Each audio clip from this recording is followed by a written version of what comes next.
Thank you for clicking on my channel, and I'm back. So,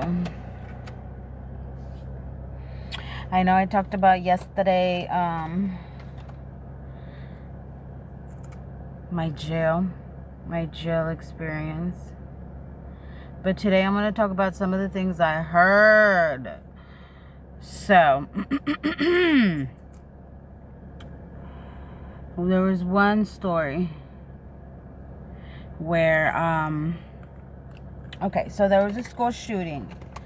I don't want to say what school because apparently this person didn't say anything about what I'm about to say, and he told this girl that I met in jail about it because he got really drunk with her apparently and allegedly, and just confessed to it. So there was a school shooting here in Texas, and I think it was about 3 years ago. And it was this kid who obviously shot up a school or whatever, and sorry. Okay. So there was this kid who, like, the school, it's so small, it's like a town school or something, you know, I don't know. But basically, like, it was from like 1st grade to 9th grade or 12th grade, I mean. Dang, I haven't been to school in so long, I don't even know. But they were all together, you know, all the grades were together. So the school shooter came in and started shooting, and this kid, or this teenager, I think he was like in 11th grade or something, he heard the shooting, and all these little kids, you know, everyone's scattered, of course, and there was these little kids. She didn't really say what they were doing or where they were at, but basically he gathered them up. It was like, I think like 7 kids, and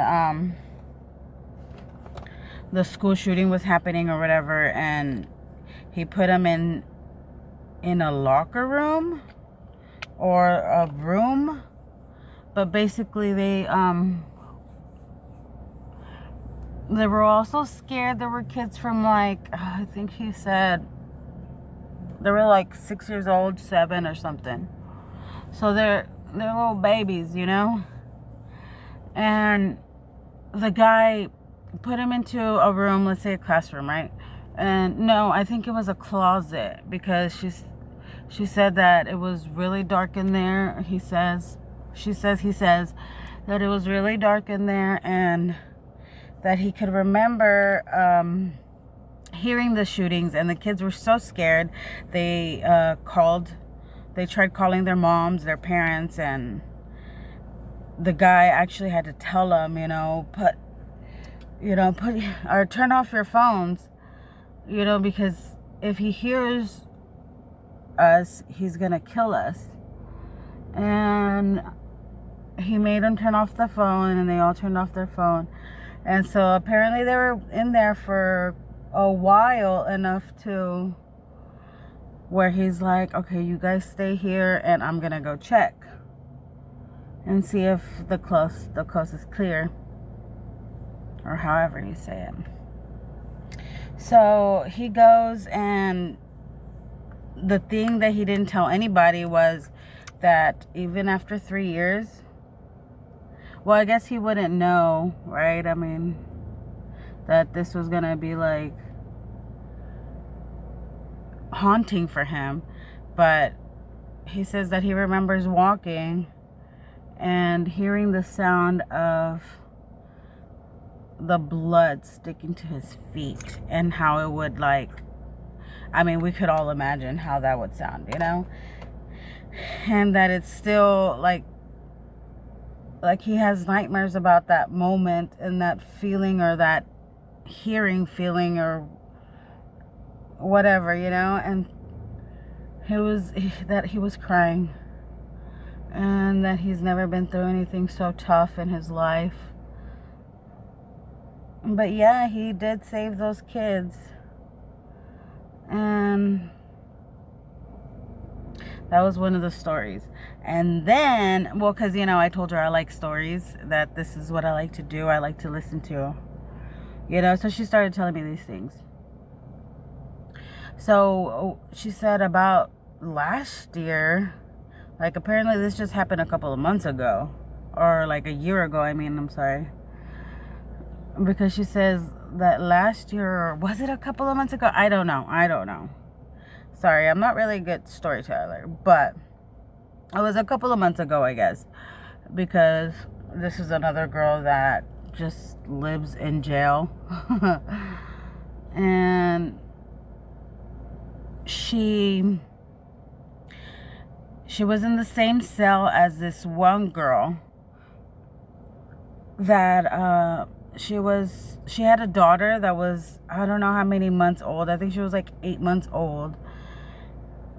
And she and the girlfriend, well, she had the baby daddy, and the baby daddy gave the baby to the mom, and with the girlfriend, or the baby daddy's girlfriend, or was it her girlfriend? I don't know. But the thing is, both of those women helped torture that baby and killed her. It was a little girl, and they killed the little girl, and they threw her in the Galveston River. That's what I don't whatever. It was the Galveston River.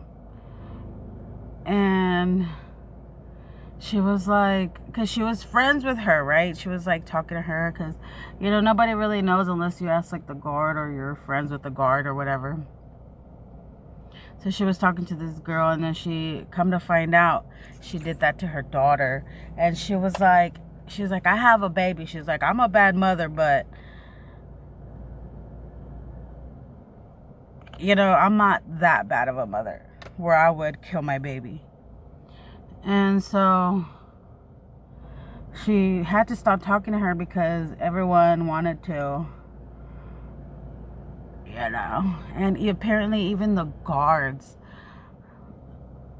it was like men guards too, or something like that, that they would R-word her and beat her up so bad that whenever that one guard came in, she would literally drop what she was doing just to get away from him and not be near him.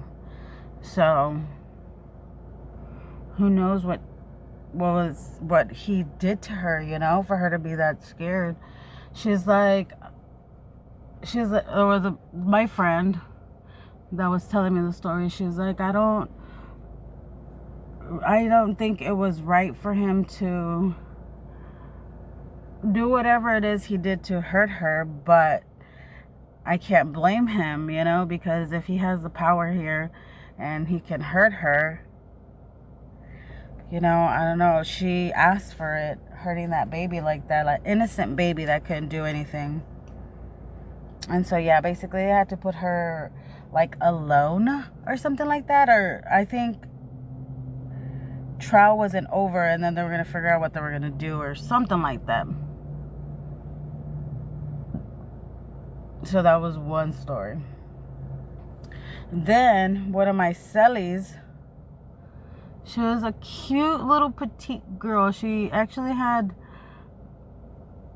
I don't know if this is rude, but you know, whenever people do like crack or heroin or whatever, how they all kind of have like pimples in their face, you know, like they just have like a, obviously a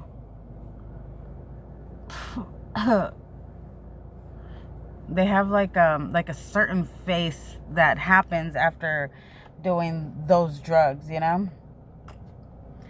And that's what she looked like. So she was like gorgeous and petite and so cute, but you look at her face and she was like, you know, like dark spots and really dark under eyes. And I mean, my under eyes are ridiculously dark. I'm surprised that nobody was like, well, you look like one too, you know. But she had gone in there for I think she was, because she had like a warrant in El Paso for smuggling drugs. Oh no, people, dude. She was smuggling people. Or was that somebody else? And no, she was, because she was with, I don't even want to say their name because they don't play. But she was smuggling drugs for a very well-known smuggling drug people. And she got caught up and got sent to jail. And then but they also charged her because apparently in her backyard, she told me that there was this guy who was her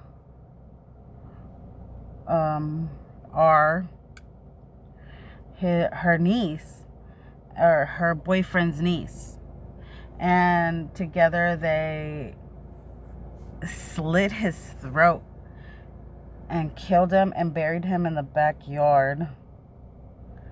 And I was like, oh my God. And she's like, he got what he deserved. And I was like, yeah. I'm so freaked out, you know. And I mean, I get it, all these motives, you know, but oh my God, I don't know what I would do if it was my child, you know what I mean? Or someone I really loved like that. But I was crazy. So then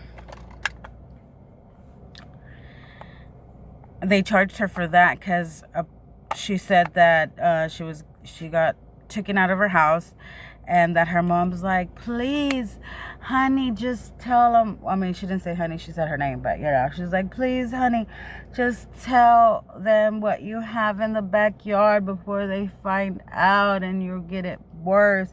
And she's like, Mom, shut up, you know. And she's like, just tell them what you have in the backyard. And she's like, Mom, get in the car.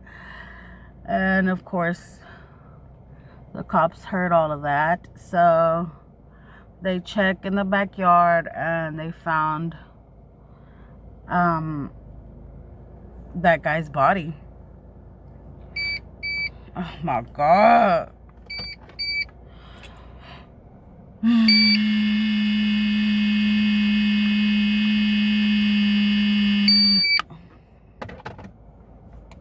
Anyways, so they found her body, or his body, 8 feet and underground.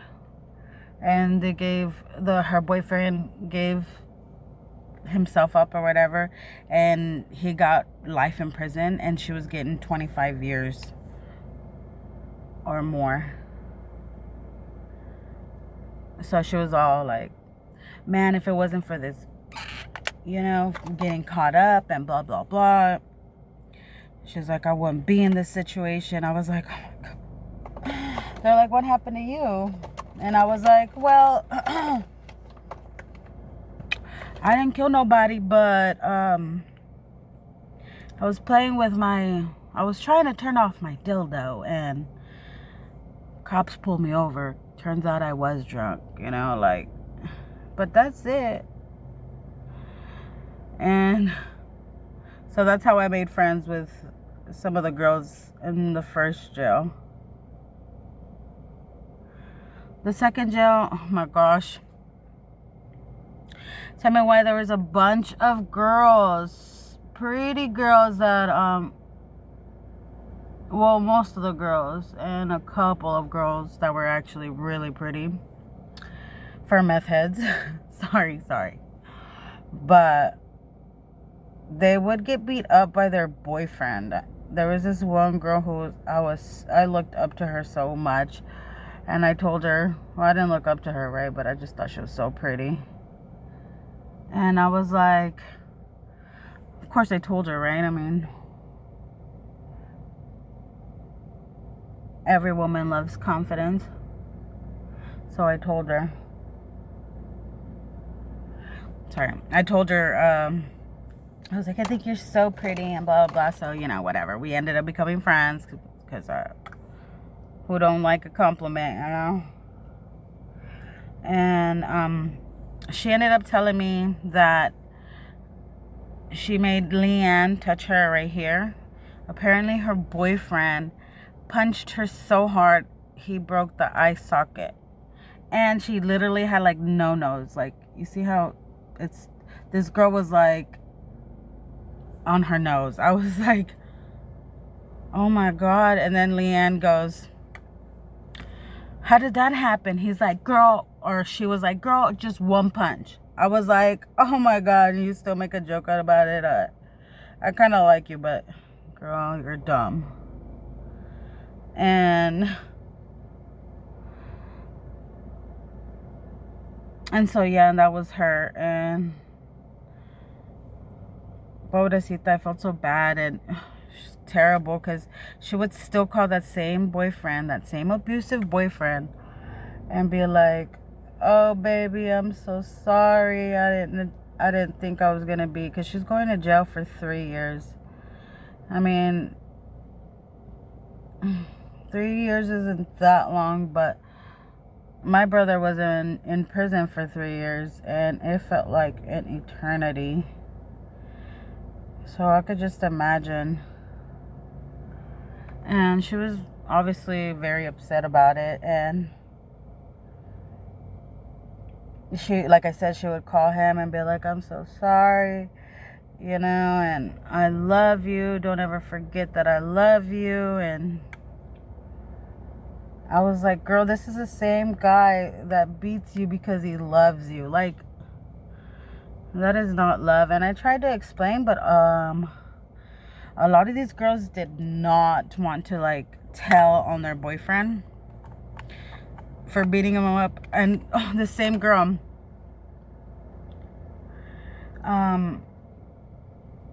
who got her eye socket broken, her boyfriend was the one who ratted her out to the cops and made her violate her parole. I was like, you know, but I mean, everyone in the jail was obviously telling her what she wanted to hear. Like, if he loves you, he'll be there for you. And, you know, and so far he's holding it down. So that just shows you that he's going to continue holding it down. I was like, in my head, I was like, oh, heck no. That man does not deserve any inch of love from you. You know, you need to find yourself a real man that won't hit you, you know, for one. But, you know, whatever. And I think so far those are really the only stories I got left, or that I can think of. Oh, and right before I left, actually, right before I left the jail, when my brother picked me up after bonding me out, which my bond was $4,000. So with the bond, it was $400. But anyway, there was this lady I could hear that she was like in a 1-person cell with literally no windows, no nothing, no TV. I forget what it's actually called, but they called it the wall. And so this lady, she was screaming, right? And yelling and cursing and stuff like that. And I kind of just like, because all of that still freaks me out, you know, because I'm like, oh my God, this is not a place for me. I always thought to myself. And So she was screaming, and the officer lady was like,